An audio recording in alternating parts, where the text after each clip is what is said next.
નમસ્કાર મિત્રો, એકવાર ફરીથી ગુજરાતના તાજા અને સૌથી મોટા સમાચારની અંદર આપનું હાર્દિક સ્વાગત છે।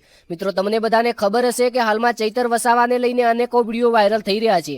આખરેકાર ચૈતરભાઈ વસાવા અને બીજા 6 થી 7 વ્યક્તિઓને કુલ 7 વર્ષની જેલ થઈ છે, આવું જોવા મળી રહ્યું છે। તો હવે ચૈતરભાઈ વસાવાને લઈને શું મોટા સમાચાર આવી રહ્યા છે અને આખરેકાર આ કેસની અંદર હકીકત શું છે, કેવી રીતે ચૈતર વસાવા આ કેસની અંદર ફસાયા અને આખરેકાર એક ચૈતર વસાવા માટે સેડ ન્યૂઝ એટલે કે ખરાબ સમાચાર પણ છે। ચૈતર વસાવા જેલમાં છૂટી ગયા કે શું? આખરેકાર આદિવાસી સમાજ મેદાને ઉતર્યા છે ન્યાય લેવા માટે, ત્યારે આદિવાસી સમાજનો હાવજ એટલે કે ચૈતરભાઈ વસાવાને લઈને એક મોટા સમાચાર સામે આવી રહ્યા છે।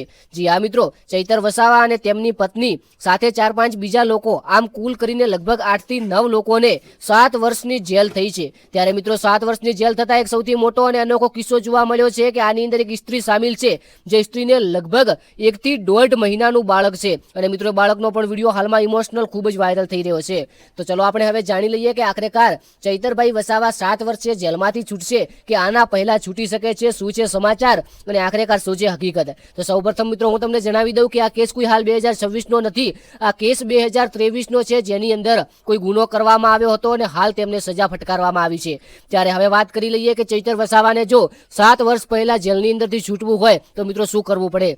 તો મિત્રો વાત કરીએ કે ચૈતર વસાવાને જેલની અંદર 7 વર્ષ પહેલા છૂટવું હોય તો તેમના કોઈ જામીન અથવા તો તેમને પ્રૂફ આપવું પડે કે હું સાચો છું અને આ જે બાબતે હું નથી તેવું મિત્રો કહેવું પડે। પરંતુ ક્યાંક ને ક્યાંક જોઈએ તો આની અંદર ચૈતર વસાવા કેસની અંદર સાચા નથી દેખાતા। ત્યારબાદ મિત્રો વાત કરીએ કે આખરેકાર 7 વર્ષની જેલ બાદ આપણા ચૈતર વસાવા એટલે કે પૂરો આદિવાસી સમાજ રાહ જોઈને બેઠો છે કે ક્યારે આદિવાસી સમાજના નેતા ચૈતર વસાવા બહાર આવે।